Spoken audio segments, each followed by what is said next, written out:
Hello everyone, welcome back. I'm Purnima. ఈ vlog నేను కాశ్మీర్ నుంచి సోన్మార్గ్ అనే ప్లేస్ నుంచి షూట్ చేస్తున్నానండి. యాక్చువల్గా దీనికి ఇంట్రో అక్కడి నుంచి చెప్దాము అని ట్రై చేశాను, కానీ నేను మైక్ తీసుకెళ్ళలేదు, అందుకని వాయిస్ సరిగ్గా లేదు, కాబట్టి మళ్ళీ వాయిస్ ఓవర్ ఇస్తున్నాను. ఎనీవే, నేను చెప్పాలనుకున్నది ఏంటంటే, మేము ఈ మేలో కాశ్మీర్కి వెళ్ళాము వెకేషన్కి. ఎలానో వెళ్ళాం కదా అని నాకు వెళ్ళినప్పుడు అనిపించింది కొంచెం ఈ వెకేషన్ రిలేటెడ్ పాయింట్స్ కొన్ని డిస్కస్ చేద్దాము అని. ఎందుకు అంటే యూజువల్గా వెకేషన్కి వెళ్ళినప్పుడు మనం కొంచెం రీఛార్జ్ అయ్యి రావాలని, హ్యాపీగా ఉండాలని, కొంచెం మన రోజు పనిలో, రొటీన్ పనిలో మన వంట కానీ, ఆఫీస్ వర్క్ కానీ, పిల్లల చదువులు కానీ, వీటన్నిటి నుంచి బ్రేక్ తీసుకొని కొంచెం రీఛార్జ్ అయ్యి రావాలి, కొంచెం మంచి నేచర్లో ఎంజాయ్ చేయాలి అని అనుకుని వెళ్తాము. కానీ చాలాసార్లు చాలా కపుల్స్ మధ్యలో ఇంట్లో కంటే అక్కడ వెకేషన్కి వెళ్ళిన తర్వాత అక్కడే ఎక్కువ గొడవలు అవుతూ ఉంటాయి. సో అలా కాకుండా ఒక మంచి మెమరీస్ని గ్యాదర్ చేసుకొని మంచి హ్యాపీగా రీఛార్జ్ అయ్యి కంప్లీట్గా ఒక కొత్తదనంతో మళ్ళీ మన రొటీన్లోకి తిరిగి రావాలి అంటే మేము ఏమేం చేస్తాము, మేము ఎలా వెకేషన్ని పట్ల మా అప్రోచ్ ఏంటి అండ్ ఏం టిప్స్ ఫాలో అవుతాము, నేను అబ్జర్వ్ చేసిన కొన్ని పాయింట్స్ని ఈ వీడియోలో షేర్ చేద్దాం అనుకుంటున్నానండి. ఇప్పుడు చూపిస్తున్నది కాశ్మీర్లో డాల్ లేక్లో బోట్ హౌస్ అనమాట. అంబియన్స్ కానీ, బయట లేక్ కానీ, వెదర్ కానీ చాలా చాలా బాగుంది. ఎక్స్పీరియన్స్ చాలా ఒక అద్భుతమైన ఎక్స్పీరియన్స్ అని చెప్పొచ్చు.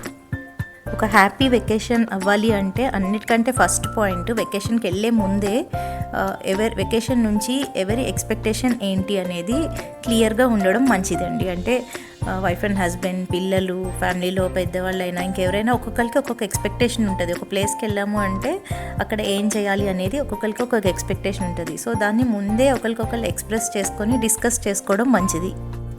ఫర్ ఎగ్జాంపుల్, నేను వెకేషన్ నుంచి ఎక్స్పెక్ట్ చేసేది ఏంటి అంటే ఈ రొటీన్ వర్క్ నుంచి, వంట నుంచి కొంచెం బ్రేక్ ఆబ్వియస్లీ. ఇంకొకటి ఒక అందమైన నేచర్లో గడపడం, టైం గడపడం, ఇంకా ఒక హైజీనిక్ అండ్ కొంచెం comforting accommodation, neat accommodation. Luxurious అవసరం లేదు, కానీ హైజీనిక్గా కంపల్సరీ ఉండాలి. తర్వాత అక్కడ ఎక్కడికి వెళ్ళినా ఆ ప్రాంతంలో దొరికే ఫ్రూట్స్ కానీ, అక్కడి క్యూజిన్స్ కానీ టేస్ట్ చేయడము, అంటే ఫుడ్ కూడా కొంచెం డిఫరెంట్ ఫుడ్ టేస్ట్ చేయడం అనేది కూడా నాకు వెకేషన్ నుంచి ఎక్స్పెక్టేషన్. బట్ మా హస్బెండ్కి ఇది కంప్లీట్గా డిఫరెంట్గా ఉంటుంది. అంటే తనకేమో ఫుడ్ మీద అంత ఉండదు, బేర్ మినిమం తిన్నామా అన్నట్టు ఉంటుంది. అండ్ హైజీనిక్స్ కూడా తను ఓకే, కొంచెం కాంప్రమైజ్ అవుతారు. అండ్ తనకి ఇష్టం ఏంటంటే వెకేషన్లో కొంచెం అడ్వెంచరస్గా, అంటే ఏదైనా యాక్టివిటీ ఉండడం తనకి ఇష్టము. అలా రెస్ట్ మోడ్లో కాకుండా యాక్టివిటీ ఉండడము, కొంచెం అన్నీ ఎక్స్ప్లోర్ చేయడం, హిస్టారిక్ ప్లేసెస్ చూడడం, అది తన దృష్టిలో వెకేషన్. ఇందులో తప్పేమీ లేదండి, ఎవరి ఎక్స్పెక్టేషన్ వాళ్ళది కదా. ఓన్లీ ఏంటంటే దాన్ని కరెక్ట్గా మాట్లాడుకొని డిస్కస్ చేసుకొని అందరి ఎక్స్పెక్టేషన్స్ ఒక లెవెల్ వరకు మీట్ అయ్యేలాగా చూసుకోవడమే ఒక సక్సెస్ఫుల్ వెకేషన్కి కీ అన్నమాట. సో వెకేషన్కి వెళ్ళే ముందే ఇలాంటివన్నీ మాట్లాడుకుంటే బెటర్. ఇందులో మొహమాట పడకుండా నాకు ఇది ఉద్దేశం, అంటే నేను వెళ్ళేది, ఎక్స్పెక్ట్ చేసేది దీనికోసం అనేది క్లియర్గా మాట్లాడుకుంటే అప్పుడు ఒకరినొకళ్ళు దెప్పి పొడుచుకోవడాలు, లేకపోతే డిస్సాటిస్ఫాక్షన్గా ఉండడము అలాంటివి జరగకుండా ఉంటుంది. మనం వెళ్ళిన హాలిడే అయినా ఏ ప్లేస్నైనా పీరియడ్ని స్ట్రెస్ఫుల్గా మార్చేది ఇంకొకటి ఉందండి. అదేంటంటే అక్కడికి వెళ్ళి చాలా పాయింట్స్ కవర్ చేసేయాలని అబ్సెషన్ చాలామందికి ఉంటుంది. ఫస్ట్ టైం ఏదైనా ప్లేస్కి వెళ్తే అది సహజమే, కానీ మీరు కనుక ఒక 2-3 హిల్ స్టేషన్స్ చూసుంటే, ఆర్ 2-3 వెకేషన్ ప్లేసెస్కి వెళ్ళుంటే అది అర్థమైపోతుందండి. ఎక్కడైనా ఒక 4-5 వ్యూ పాయింట్స్ ఉంటాయి అండ్ అన్నీ ఒకేలా ఉంటాయి, పెద్ద డిఫరెన్స్ ఏమి ఉండదు. ఒక సన్ రైజ్ పాయింట్ అంటారు, సన్సెట్ పాయింట్ అంటారు, ఆర్ స్నో ఉన్న ప్లేస్లో స్నో. సో ఒక్కొక్క ప్లేస్కి ఒక్కొక్క సిగ్నేచర్ ఉంటుంది కదా. ఓవరాల్గా ఆ నేచర్ని, ఆ బ్యూటీని ఎంజాయ్ చేయడం ఇంపార్టెంట్. ఆ సిగ్నేచర్ని, ఆ ప్లేస్కున్న సిగ్నేచర్ని, అందులో ఏ ప్లేస్కి వెళ్ళినా ఆ సిగ్నేచర్ కనిపిస్తుంది. కాబట్టి మేము టుగెదర్, నేను కానీ మా హస్బెండ్ కానీ ఇద్దరము అలా ఎక్కువ పాయింట్స్ కవర్ చేయాలనే అబ్సెషన్ ఉండదు. ఉన్న ప్లేస్లో కొంచెం చుట్టూ ఎక్స్ప్లోర్ చేయడము, ఆర్ మెయిన్ వ్యూ పాయింట్స్ ఏ ఉన్నాయో అవి చూడడము. సో యూజువల్గా ఏమవుతుందంటే, మనం తర్వాత ఎవరితోనైనా డిస్కస్ చేసినప్పుడు ఇక్కడికి వెళ్ళాము, అక్కడికి వెళ్ళాము అని చెప్తే ఈ పాయింట్ చూడలేదా, ఆ పాయింట్ చూడలేదా అని మనని అడిగేసరికి మనం కొంచెం చిన్నబుచ్చుకున్నట్టు ఫీల్ అయ్యి సో అన్నీ కవర్ చేసేయాలని ఒక అబ్సెషన్ నుండి స్ట్రెస్ అయిపోతాము. వెకేషన్ అనేది కొంచెం లీజర్గా హ్యాపీగా గడపడానికి కదా. కొంచెం లేట్గా లేచినా తప్పు లేదు, కాస్త లేట్గా బయలుదేరినా తప్పు లేదు. సో అన్ని డేస్ని ప్యాక్డ్గా పెట్టేసుకోకుండా కొంచెం ఫ్రీగా పెట్టుకొని ఒక 2-3 పాయింట్స్ తక్కువ చూసినా పర్వాలేదు అనేది మేము ఫాలో అయ్యే టిప్. దాంతో మంచిగా హ్యాపీగా అనిపిస్తుంది, అంటే రిలాక్స్డ్గా ఉంటుంది. ఓవర్గా బర్డెన్ చేసేసుకోము. అనవసరమైన ట్రావెల్ కానీ ఎక్కువ దూరాలు వెళ్ళి సేమ్ పాయింట్ చూసిన దాన్ని మళ్ళీ చూడడం అనేది జస్ట్ అందరికీ ఆన్సర్ చేయడానికి అన్నట్టుగా అనిపించకుండా మన కోసం మనం వెకేషన్ని ఎంజాయ్ చేయాలి, ఎవరికో చెప్పడానికి అని కాకుండా. అండ్ ఏదో మిస్ అయిపోయామని కూడా ఫీల్ అవ్వక్కర్లేదండి. ఒక 3-4 సార్లు కొన్ని ప్లేస్లకి వెళ్తే అర్థమైపోతుంది అన్నీ ఒకేలా ఉన్నాయి అనేది. ఆ కంక్లూజన్కి రావడం అనేది ఇంపార్టెంట్.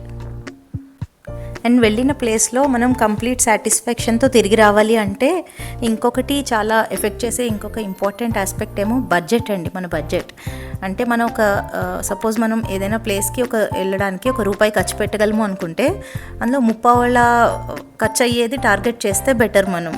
సో ఎందుకంటే మనం వెళ్ళిన చోట చాలా అన్సర్టెనిటీస్ ఉంటాయి, అంటే అక్కడ ఎలా ఉంటుంది అని తెలియదు. సపోజ్ ఇప్పుడు కాశ్మీర్ వెళ్ళాం కదా, అక్కడ చాలా ఎక్స్పెన్సివ్ ఉన్నదండి. అంటే అన్నీ ఒక టీ వచ్చి ఒక ₹50 ఉంది. జస్ట్ శ్రీనగర్లో కూడా చిన్న డిస్పోజల్ గ్లాస్తో టీ కూడా ₹50 ఉంది. సో అది మనకి ఇక్కడి నుంచే ఊహించుకుని వెళ్ళాం కదా. సో మేము ఎప్పుడైనా అంటే బడ్జెట్ని మనం పెట్టగలిగే దానికంటే 3/4 ఎంత పెట్టగలమో అందులో 3/4 మేము ప్లాన్ చేసుకుంటాం. సో దట్ కొంచెం మనకి రూమ్ ఉంటుంది, అంటే అలా అన్ఎక్స్పెక్టెడ్ ఎక్స్పెన్సెస్ ఏమైనా వచ్చినా. అండ్ అక్కడికి వెళ్ళిన తర్వాత లేడీస్కైనా పిల్లలకైనా ఏమైనా షాపింగ్ చేయాలనిపిస్తుంది. సో దానికి కొంచెం అకామిడేట్ చేసుకోవాలి. అండ్ రూమ్స్ కానీ అండ్ కొన్ని రైడ్స్ కానీ ఇలాంటివన్నీ మనం అనుకున్నంత ఎక్స్పెన్సివ్గా ఉండొచ్చు. కొంచెం అక్కడికి వెళ్ళి కంఫర్టబుల్ ఫుడ్ తినాలనిపించవచ్చు మంచి ప్లేసెస్లో, అండ్ మంచి రూమ్స్ తీసుకోవాలనిపించవచ్చు. కాబట్టి మన ఫుల్ బడ్జెట్ని ఇంకా ఇక్కడతో క్రాస్ అయిపోయింది అన్నట్టు కాకుండా కొంచెం కుషన్ పెట్టుకొని ప్లాన్ చేసుకుంటే కంఫర్టబుల్గా ఉండగలుగుతాం అనేది మా ఐడియా. ఇంకొకటి, ఈ మధ్యకాలంలో కొన్ని ఇయర్స్ నుంచి బాగా ఒక వెకేషన్కి వెళ్తున్నాము అంటే ప్రతి ఒక్కరి టార్గెట్ మంచి ఫొటోస్ గ్యాదర్ చేయడం అనేది అయిపోయిందండి. వెళ్ళిన ప్రతి ప్లేస్లోనూ కొన్ని 100,000 ఫోజుల్లో ఫోటోలు దిగడము అండ్ వాటిని అప్పటికప్పుడే అక్కడే షేర్ చేయడము, లైక్స్ కోసం ఎదురు చూడడము. సో టోటల్ టైము యాక్చువల్గా మనం అంత ఖర్చు పెట్టుకుని వెళ్ళి ఆ ప్లేస్లో మనం స్పెండ్ చేసేదానికంటే అగైన్ మన ఫోన్తోనే ఎక్కువ స్పెండ్ చేస్తున్నాము, ఈ సోషల్ మీడియాతోనే ఎక్కువ స్పెండ్ చేస్తున్నాము. ఏదైనా ప్లేస్కి వెళ్తే గుర్తు కోసం కొన్ని ఫొటోస్ తీసుకోవడంలో తప్పులేదు, కానీ అదే పనిగా ఒక లైక్స్ కోసమో దాన్ని షేర్ చేసి ఇంకెవరినో జెలస్ ఫీల్ చేయించాలనో మనం అనుకోకపోయినా అదే జరుగుతుందండి. యాక్చువల్గా కొన్ని ఎవరికైతే ఇంట్రెస్ట్ ఉందో వాళ్ళకి షేర్ చేయడంలో తప్పులేదు, కానీ ఎవరికో చూపించి మనం గొప్ప అని ప్రూవ్ చేసుకోవాలనో, లేకపోతే నేను ఇది చేశాను అనేది ఇక్కడికి వెళ్ళాము అని కొంచెం చూపించుకోవాలనో చేయడం అనేది డెఫినెట్గా వెకేషన్ పర్పస్ సర్వ్ అయినట్టు కాదు అలా కనుక మనం చేస్తే. సో మనం వెళ్ళిన చోట మన కళ్ళతో మనం చూస్తే ఆ ప్లేసెస్ బాగుంటాయండి. ఆ కళ్ళతో చూడాల్సిన ప్లేసెస్ అన్నీ లెన్స్తో చూస్తూ మనం చాలా మిస్ అయిపోతున్నాము.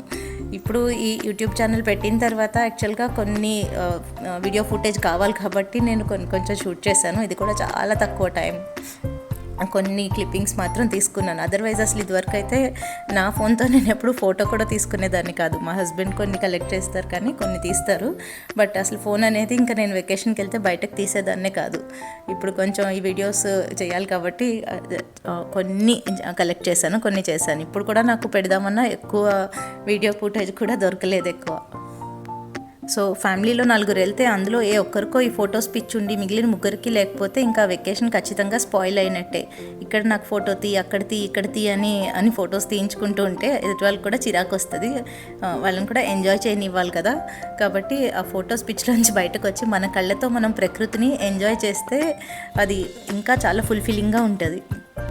ఇంకొక ఇంపార్టెంట్ పాయింట్ అండి, ఏది జరిగినా జరగకపోయినా మనం వెళ్ళిన చోట ఎలా ఉన్నా ఒకళ్ళనొకళ్ళు బ్లేమ్ చేసుకోకుండా ఉండడం అనేది.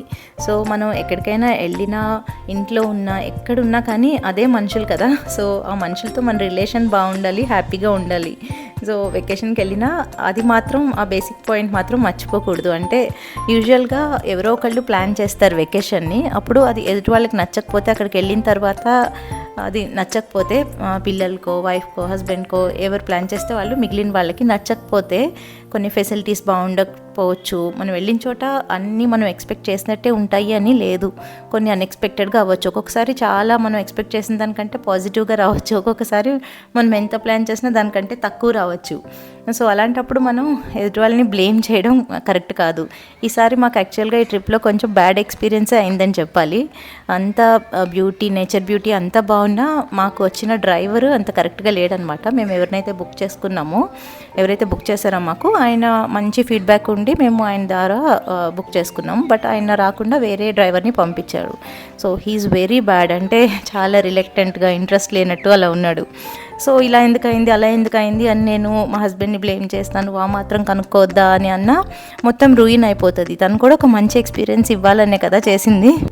మనం దేంట్లో అయితే బాధ్యత తీసుకోమో, సపోజ్ ప్లానింగ్లో మనం బాధ్యత తీసుకోలేదు, ఏది ఎలా ఉంది, ఎక్కడుంది, ఏముంది అనేది మనం కొంచెం కూడా అడగలేదు, ఇంట్రెస్ట్ చూపించలేదు.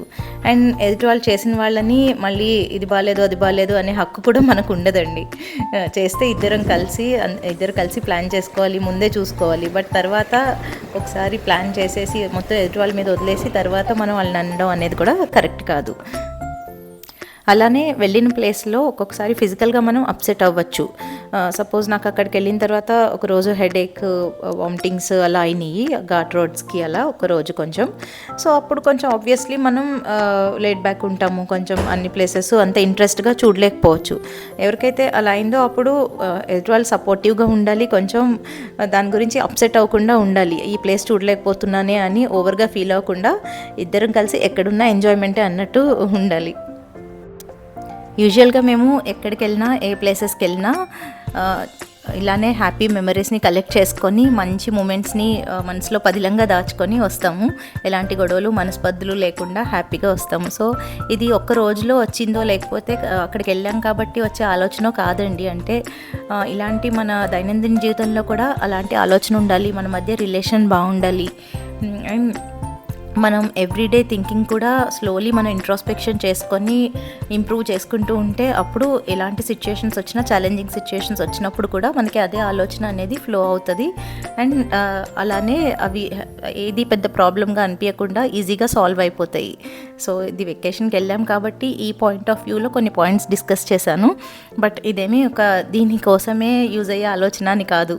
ఓవరాల్గా మన మెంటాలిటీలో ఒక మార్పు అనేది వస్తే ఆబ్వియస్గా మనకి ఎక్కడికి వెళ్ళినా హ్యాపీగానే ఉంటాము. సో అలాంటి మార్పు రావడానికి మాకు హెల్ప్ అయింది జీవన్ విద్య నాలెడ్జ్ అండి. సో ఈ జీవన్ విద్య నాలెడ్జ్ని CHDHC అనే NGO వర్క్షాప్స్ రూపంలో అందిస్తున్నారు. మీకు కనుక ఇంట్రెస్ట్ ఉంటే డిస్క్రిప్షన్లో CHDHC వాళ్ళ వెబ్సైట్ లింక్ ఇస్తున్నాను, ఒకసారి చెక్ చేయండి. రాబోయే వర్క్షాప్ వివరాలు ఏంటి అనేది అక్కడ డిస్ప్లే చేస్తారు. వర్క్షాప్ అటెండ్ అయితే మన ఆలోచన విధానాన్ని, మన ప్రాబ్లమ్స్ని మనమే సాల్వ్ చేసుకునే శక్తి మన చేతుల్లోకి వస్తుంది. సో అలాంటి ఆలోచన శక్తి అందరికీ రావాలని ఆశిస్తున్నాను. ఆ ఆలోచన శక్తితో నా జీవితంలో వచ్చిన మార్పు నాకు తెలుసు కాబట్టి. సరే అండి, ఉంటాను మరి, బాయ్.